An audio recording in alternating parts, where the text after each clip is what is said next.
আসসালামু আলাইকুম, welcome to রায়ানস ওয়ার্ল্ডে ডেইলি ব্লগে আপনাদের স্বাগতম। আজকে আমার ঘরে হুলস্থুল পড়ে গেছে।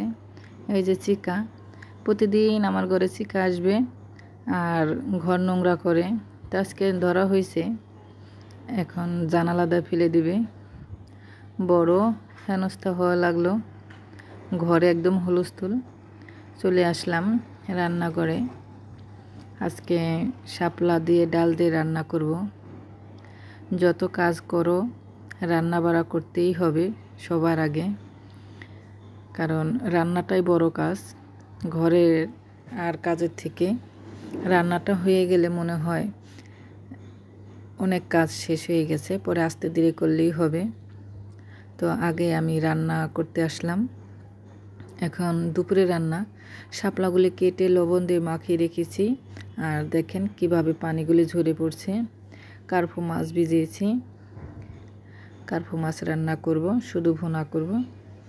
আর এদিকে দেখেন, মানে আজকে আমার ঘরে খালি হুলস্থুল ব্যাপার। তার দাঁত নড়তেছে, দাঁত উঠাবে না। আগে কিন্তু কয়েকটা উঠাইছে, দাঁত তো উঠাইতেই হবে, না সে দাঁত উঠাবে না। তা জোর করে বাবা দাঁতটা উঠাই দিছে, তাই একটু জেদ করতেছে ছেলে। আর এরাও একটু খেপাইতেছে দাঁত উঠে। এই যে দেখেন জায়ান কি দুষ্ট। তো আমার ভিডিওটি যে যেখান থেকে দেখতেছেন কাছে ও দূরে, তাদের অসংখ্য ধন্যবাদ। দেখার শুরুতে প্লিজ একটা লাইক দিয়ে ভিডিও দেখবেন, আর আমার ইউটিউব চ্যানেলটা সবাই সাবস্ক্রাইব করবেন। আর হলো এই যে গতকাল রোস্ট পাকাইছিলাম, কিছু আসলো ছেলেদের, এখন আমি গরম করে দিব। কার্পু মাছ রান্না করব, আর ওই যে শাপলা দিয়ে ডাল দিয়ে রান্না করব। কে কে শাপলা দিয়ে ডাল দিয়ে রান্না করে খেয়েছেন বলেন তো, কমেন্টে কিন্তু নিশ্চয়ই জানাবেন খেয়েছেন বা খাননি। তো 3 পিসই কার্পু মাছ নিয়েছি। এই কার্পু মাছটা অনেক বড় ছিল, আর কেনার সময় যারা কেটে দিয়েছে অনেক বড় বড় করে কেটে দিয়েছিল। তো আমি আবার মাছগুলিরে 1 পিস মাছ রে 3 পিস করলাম, আবার খুব ছোট ছোট করে। এটি একটু ঝাল করে ভুনা করলে খেতে বেশ লাগে, 2 পেঁয়াজের মতন। আমি খুব ছোট ছোট করেছি। আজকে মাংস তরকারি আছে, তারপর ডাল দিয়ে শাপলা দিয়ে রান্না করব, আবার এই কার্পু মাছ ভুনা করব। তো অল্প করে কয়েকটা আইটেম হয়ে গেল। তো শাপলা ডাল রান্না আমার হয়ে গেছে। ওই কড়াইতে আমি এখন মাছ ভুনা করতে বসিয়ে দেব। ভাবছিলাম অল্প তেলেই হবে, দেখেন যার যেটা যতটুকু প্রয়োজন অতটুকু লাগবে। অল্প তেল দিলাম, হয়ই না, পরে আবারও তেল দিয়ে দিলাম। মাছটা আমি ভুনা করে নিচ্ছি। এইভাবে মাছ, যে কোনো মাছ ছোট ছোট করে একটু ঝাল দিয়ে তারপরে ভুনা করবেন, কষা কষা করে নামাবেন। খেতে কিন্তু মাশাআল্লাহ অনেক ভালো লাগে। এই দেখেন আমার রান্নাটা হয়ে গেছে। এটা হলো কার্পু মাছ, আর এই যে শাপলা দিয়ে ডাল রান্না করেছি। শাপলা দিয়ে ডাল রান্না যে কী যে মজা হয়েছে, অসাধারণ হয়েছে। আজকে আমি শাপলা দিয়ে ডাল দিয়ে আর কার্পু মাছ দিয়ে ভাত খাবো।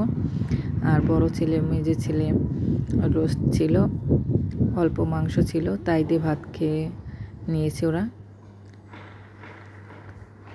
আজকের খাবারটা কিন্তু খুব ভালো হয়েছিল। এই খাবারগুলি খেলে দেখা গেছে মনের যে একটা শান্তি তৃপ্তি খুব ভালো লাগে। অন্যান্য খাবারে পোলাও মাংস হ্যাঁ ভালো লাগে, কিন্তু তৃপ্তি লাগে না। তো আমাদের খাবার দাবার শেষ, এখানে বসে আছি। আর ছেলেরা বারান্দা যে বারবার উকি মেরে দেখছে যে তার বন্ধুরা নিচে খেলতে নামছে কিনা, তারাও নিচে খেলতে যাবে, এর জন্য বারে বারে তাকায় দেখছে আর মোবাইল গেমস খেলছে।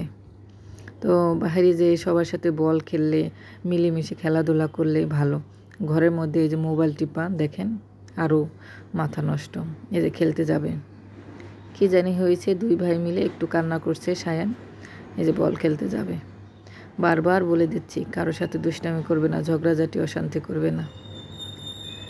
বারবার উপর থেকে দেখি, বলা যায় না, ছেলে মানুষ তো, যদি আবার ঝগড়া করে ভয় লাগে। কারোর সাথে ঝগড়াঝাটি না করুক, কেউ কারোর সাথে না, সবাই মিলেমিশে থাক, খেলাধুলা করুক। টেনশন হয় যাচ্ছে। সবাই ওদের জন্য দোয়া করবেন, ওরা যেন ভালো মানুষ হয়।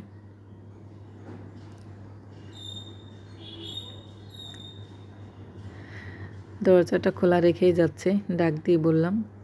আর এটা হলো সন্ধ্যা, বিকেলে আমরা হাঁটতে গিয়েছিলাম, ওখান থেকে আখ নিয়ে আসছিলাম, এখন খেতে বসছি। আর একজন এই যে দেখেন, ওর একটু কিছু হলে ওর কান্না এসে যায়, মন খারাপ করে বসে আছে। কি হয়েছে, এই যে কান্না করতেছে। তো আজকের ভিডিওটি এখানেই, সবাই ভালো থাকবেন আর আমার জন্য বেশি বেশি দোয়া করবেন, আমি যেন ভালো ভিডিও দিতে পারি। আল্লাহ হাফেজ।